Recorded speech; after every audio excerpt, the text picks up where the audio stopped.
नमस्कार, मैं हूं निशा और आप देख रहे हो ऐसे न्यूज़। सूत्रों के मुताबिक आईसीआईसीआई बैंक की ओर से वीडियोकॉन ग्रुप्स और उससे जुड़ी कंपनियों को 1875 करोड़ रुपए के 6 लोन दिए गए हैं। यह जो 6 लोन दिए गए हैं जून 2009 से लेकर अक्टूबर 2011 के बीच में दिए गए हैं। सूत्रों का कहना है कि ये लोन जो आईसीआईसी बैंक से दिए गए हैं, ये बैंक के जो नियम है उनका उल्लंघन करके दिए गए हैं और इससे जुड़ी जितने भी दस्तावेज हैं, जितने भी सबूत हैं, वो अदालत के अंदर जमा कर दिए गए हैं। आईसीआईसीआई बैंक की जो चंदा कोचक के नेतृत्व वाली लोन कमेटी थी, उसने 300 करोड़ रुपए का वीडियोकॉन को लोन मंजूर करा दिया। उससे अगले ही दिन यानी कि 8 सितंबर 2009 को वीडियोकॉन ग्रुप्स ने new power renewables private limited जो कंपनी थी उसे 64 करोड़ रुपए का ट्रांसफ़र करा दिया। अब यहाँ पर घपला देखो क्या है। जो लोन बैंक से मंजूर कराया गया था जिस वीडियोकॉन ग्रुप को, उसने 64 करोड़ रुपए ट्रांसफ़र करा दिए new power renewables private limited को कंपनी को, जो कि किसके नाम पे थी, जिसके साथ किसके संबंध जुड़े हुए थे, चंदा कोचक के पति यानी कि दीपक कोचक के संबंध।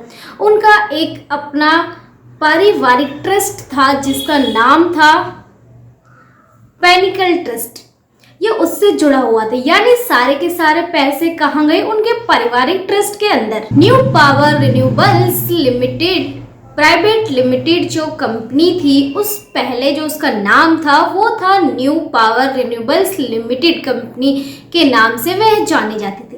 आखिर इतना बड़ा घपला करने की क्या जरूरत थी। चंदा कोचक जो विश्व के अंदर सबसे शक्तिशाली महिलाओं में जानी जाती थी, उनकी जो सैलरी थी शायद आप अंदाजा भी नहीं लगा सकते। उनकी इतनी सैलरी थी, उनकी 6 करोड़ रुपए सैलरी थी, यानी महीने की 50 लाख रुपए। तो ऐसी क्या जरूरत पड़ गई, ऐसी क्या बात हुई कि उन्हें जिस बैंक में वो काम कर रही थी उसी बैंक के अंदर उनको इतनी बड़ी जो है चोरी करनी पड़ी, इतनी बड़ी बेईमानी करनी पड़ी, बैंक के साथ धोखाधड़ी करनी पड़ी।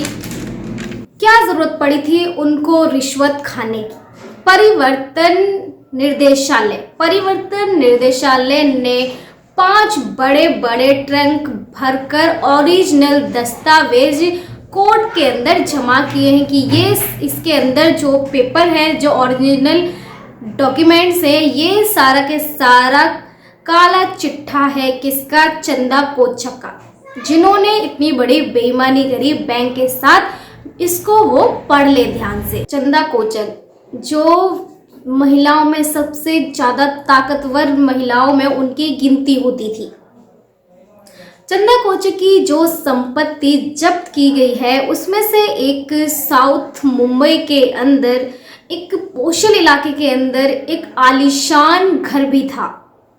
उस घर की भी एक अपनी कहानी है।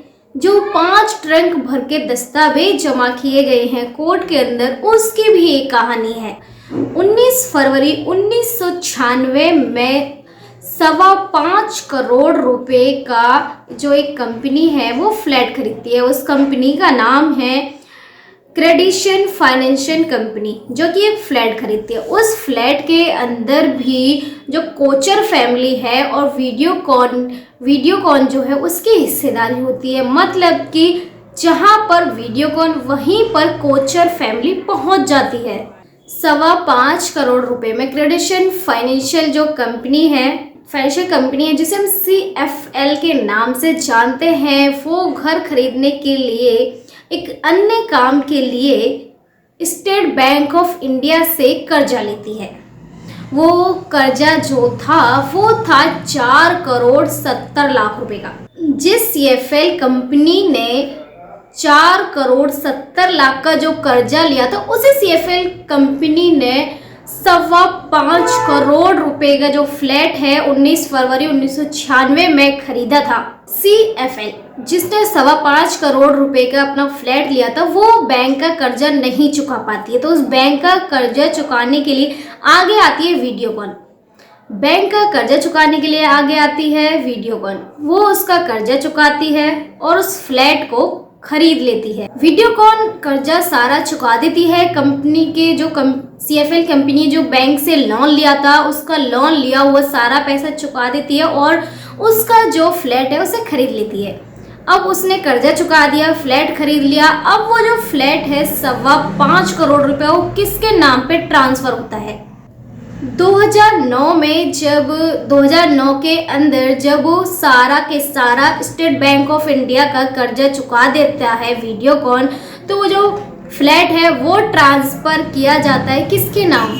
एक कंपनी है जिसका नाम है क्वालिटी अप्लायंसेस, उसके नाम पे वो फ्लैट जो है 5.25 करोड़ रुपए का ट्रांसफर कर दिया जाता है। 26 नवंबर 2016 के अंदर क्वालिटी अप्लायंसेस नाम की जो कंपनी थी, उस कंपनी के जो सारे शेयर थे वो दिए जाते हैं किसको? सारा मालिकाना हक ट्रांसफर कर दिया जाता है, उसके शेयर ट्रांसफर कर दिए जाते हैं एक ट्रस्ट को। वो ट्रस्ट क्या है आप समझ गए होंगे, वो है चंदा कोचक के पति का पारिवारिक ट्रस्ट, जिसे चंदा कोचक के पति ने अपनी माँ के साथ मिलकर बनाया था। वो सारा के सारा पैसा जो है लौट फिर के कहाँ जाता है? उनके पारिवारिक ट्रस्ट के अंदर। कमाल की बात है ना, ये 1875 करोड़ रुपए का जो बद्दर बांट हुआ है, इसका बांट यूं ही नहीं हुआ। 9 से 11 फरवरी के बीच 2017 आते आते ये सारी कंपनियां जो है NPA घोषित कर दी जाती है, नॉन फॉर्मेंसिक एसेट, मतलब इनसे आमदनी और रिकवरी का हिस्सा नहीं हो सकता। पहले चंदा कोचक बैंक से सारी कंपनियों को लोन देती है।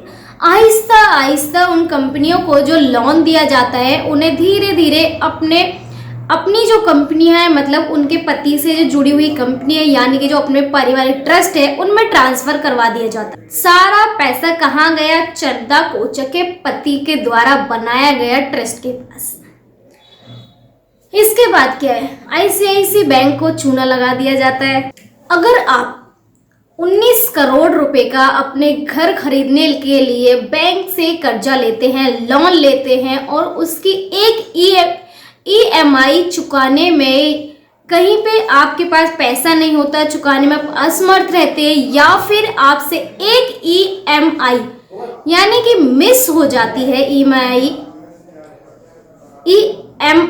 यानी कि मिस हो जाती है आपसे कहीं पर, तो बैंक आपका जीना मुश्किल कर देती है। घर पर नोटिस भेजती है, फोन कॉल्स करती है, आपका जीना एक तरह से मुश्किल कर देती है। लेकिन ये जो बड़े बड़े लोग होते हैं, जो कंपनी के लोग होते हैं, बड़े बड़े बहुत दिमाग वाले जो लोग होते हैं, होशियार जो होते हैं, बैंक के अंदर जो ऊंची पद पर बैठे होते हैं, वो बैंक के अंदर ऐसे घपला कर देते हैं। बैंक उन पे क्यों दावा नहीं करती है, उन पे कुछ भी नहीं करती है, ना ही उनके ऊपर कोई उन्हें परेशान करता है। अपने शातिर दिमाग से वो ऐसा प्लान बनाते हैं और बैंक को लूट लेते हैं।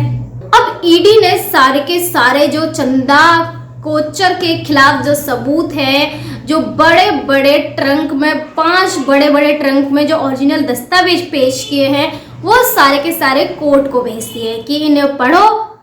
जो भी है इसके अंदर वो चंदा कोचर के जो है वो कच्चा चिट्ठा है इस ट्रंक के अंदर। अगर आपने अभी तक हमारा चैनल सब्सक्राइब नहीं किया है तो सब्सक्राइब करें और घंटी का बटन बिल्कुल भी दबाना ना भूलें, ताकि सभी लेटेस्ट खबरें पहुंच सकें आप पे सबसे पहले।